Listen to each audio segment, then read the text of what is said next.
देश में देवी की पूजा की जाती है, वह महिलाओं के साथ बलात्कार जैसे घिनौने अपराध क्यों होते हैं? क्या हमारा समाज महिला सम्मान का ढोंग करता है? आप अपना जवाब हमें एसएमएस कर सकते हैं IBN 7 स्पेस विमेन स्पेस। अगर आपका जवाब हाँ है तो Y टाइप कीजिए, और या फिर अगर आपका जवाब ना है तो IBN 7 space women space N type करके उसे भेज दें 51818 पर। देश के हर हिस्से से महिलाओं और मासूम बच्चियों के खिलाफ होने वाले अपराधों की खबरें हर आए दिन आती रहती हैं। बेंगलुरु के नामचीन स्कूल में जो कुछ हुआ उसने पूरे देश को झकझोर कर रख दिया। ऐसे ही मामले में अगर हम उत्तर प्रदेश सहित दूसरे हिस्सों की बात करें तो उससे भी अक्सर सुनने को इस तरह की खबरें मिल जाती हैं। जाहिर है ना थमने वाले ऐसे वाक्यों को लेकर लोगों में जबरदस्त गुस्सा है। देश के लोगों ने फोन पर अपने गुस्से का इजहार किया है और IBN 7 पर लगातार ऐसे ही दर्शकों की राय आ रही है। इस वक्त कुछ और कई ऐसे दर्शक हैं जो हमारे साथ फोन लाइन पर जुड़ रहे हैं। हमारे साथ इस वक्त मुंबई से हाउसवाइफ आशा ठाकुर जुड़ रही हैं, जो कि समाज में बढ़ रहे इस तरह के घिनौने वारदात पर आखिर क्या कह रही हैं। आइए पहले हम सुनते हैं आशा की राय। अभी IBN पे दिखा रहे थे 6 साल की बच्ची का रेप हुआ है।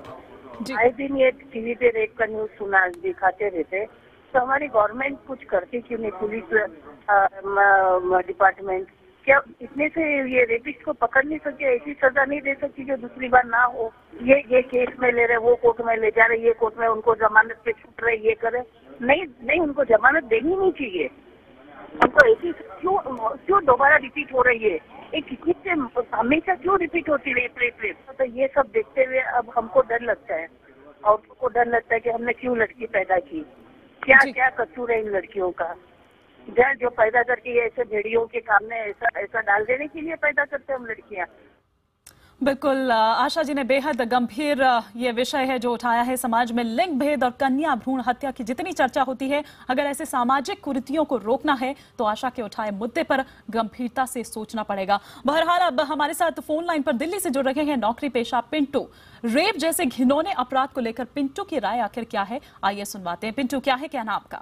जब तक हमारा रिजल्ट है कोर्ट का वो नहीं होगा आएगा तब तक नहीं हो सकता ठीक। जैसे हमारा लोअर कोर्ट देता है, लोअर कोर्ट तो फिर हायर कोर्ट, जब हायर कोर्ट सुप्रीम कोर्ट अगर फांसी दे देता है उसको, फिर वो जो भी विक्टिम्स है वो राष्ट्रपति तक जाते हैं दया याचिका लेके।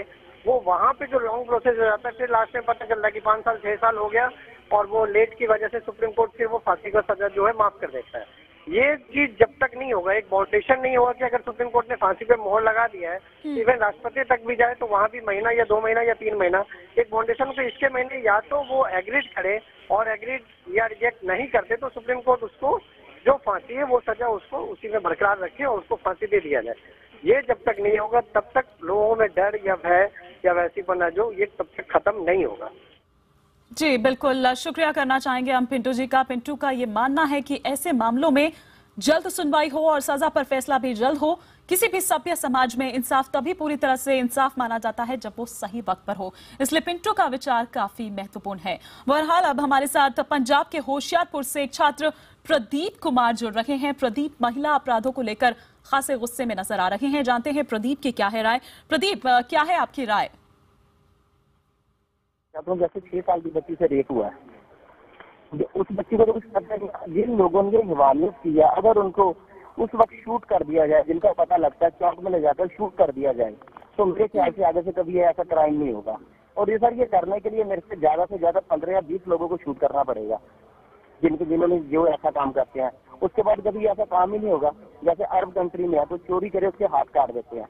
अगर हमारे देश में भी ऐसा कानून हो जाए तो मुझे लगता नहीं है छोटी बच्चों के साथ ऐसा कभी कोई हिफाजत हमारे वाला काम करेगा।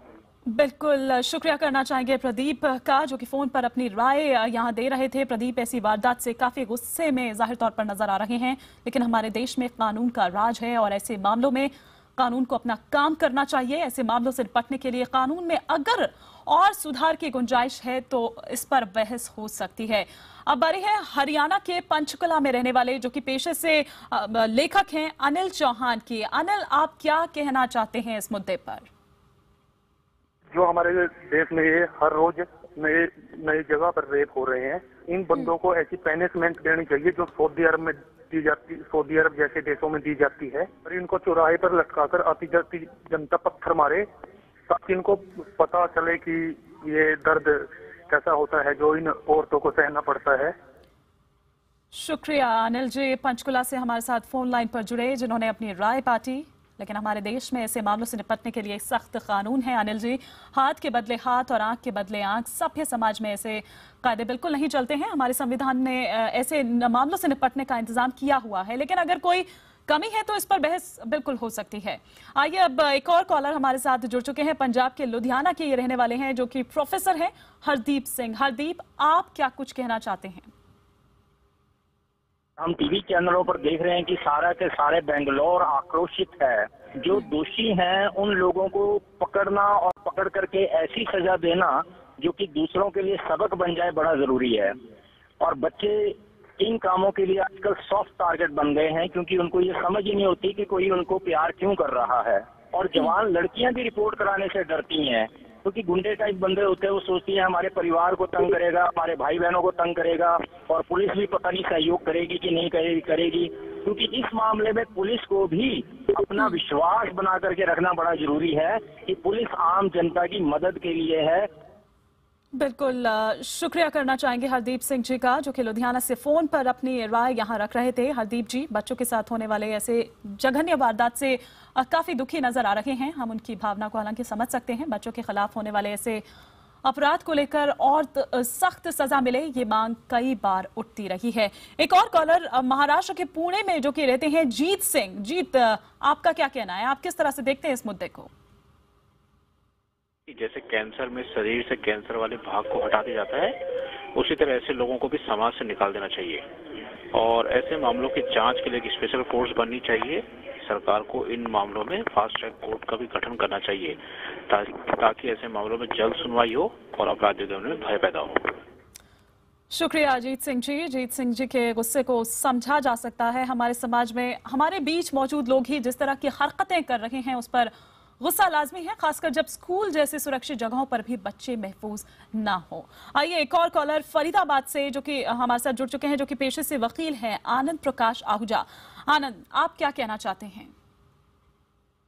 समाज में महिलाओं के प्रति हिंसक सोच सभी में नहीं है। इसके लिए अंडरस्टैंडिंग की जरूरत है और एक रिसर्च की जरूरत है।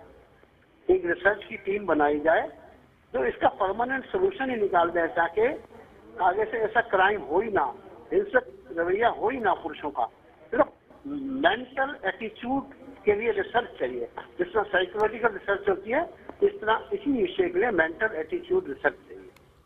चलिए, तो ये आनंद प्रकाश आहूजा फरीदाबाद से हमारे साथ जुड़े थे। आहूजा जी हालांकि ऐसे मामलों को अपवाद बताते हैं, हो सकता है कि वो सही हों, लेकिन इन दिनों जिस तरह ऐसे मामले सामने आ रहे हैं, उससे इसकी वजह जानने और इसकी रोकथाम पर गंभीर चर्चा और शोध की जरूरत है। इससे इनकार नहीं किया जा सकता है। एक और कॉलर इस वक्त चंडीगढ़ से रिटायर्ड ऑफिसर हैं गुरबचन सिंह। वो आखिर क्या कुछ कह रहे हैं? गुरबचन जी, क्या आपका कहना है? आप किस तरह से देखते हैं जो भी इस तरह के मामले सामने आ रहे हैं, हर आए दिन देखने को मिलते हैं? ये नाबालिग क्यों कहे जाते हैं? इन्हें नाबालिग के बेनिफिट दिया जाता है। यही हम लोगों का देश का ज्यादा बर्बादी का रास्ता बन चुका है। इसको अगर कानून को अगर जल्दी नहीं ध्यान दिया गया, ये होता रहेगा और हम लोग कंट्रोल नहीं कर पाएंगे। बिल्कुल। तो चंडीगढ़ से फोन पर हमारे साथ गुरबचन जी जुड़े थे। बहुत बहुत शुक्रिया हम करना चाहेंगे यहाँ पर गुरबचन सिंह जी का। गुरबचन सिंह जी ने घिनौने अपराध के मामलों में नाबालिग का मुद्दा उठाकर हाल के बरसों से जो शुरू हुई बहस है, उसको आगे बढ़ाने का काम किया। दिल्ली में निर्भया जैसी बहादुर बेटी के साथ जो कुछ हुआ, उसने इस बहस को और आगे बढ़ाया है। अब बारी है उत्तर प्रदेश के मेरठ की, जहां पर मेरठ में रहने वाले नौकरी पेशा भूपेंद्र सिंह हमारे साथ जुड़ चुके हैं। भूपेंद्र क्या कुछ कह रहे हैं, आइए हम भूपेंद्र की राय भी यहाँ पर जान लेते हैं। भूपेंद्र, जो मुलायम सिंह का आज का बयान आया है कि 21 करोड़ जनसंख्या पे बहुत कम केसेस हैं हमारे स्टेट के मुकाबले, तो इसका मतलब सीधा सीधा यही निकलता है कि हमारे 21 करोड़ जनसंख्या के हिसाब से और ज्यादा होने चाहिए। और पहले मोदी जी भी ये कहते थे कि हम ये कर देंगे, वो कर देंगे। क्या मतलब कितना स्तर चाहिए सेंट्रल गवर्नमेंट को इन गवर्नमेंट को बर्खास्त करने के लिए, इन पे एक्शन लेने के लिए? मतलब कोई दायरा नहीं है, कोई लिमिट है, ऐसी शासन व्यवस्था चलती है। चलिए, शुक्रिया करना चाहेंगे मेरठ से भूपेंद्र सिंह, जो कि यूपी के कद्दावर समाजवादी नेता के बयानों की तरफ जाहिर तौर पर हमारा ध्यान उन्होंने खींचा है। देश की जनता अपने नेताओं के हर बयान को ध्यान से सुनती है।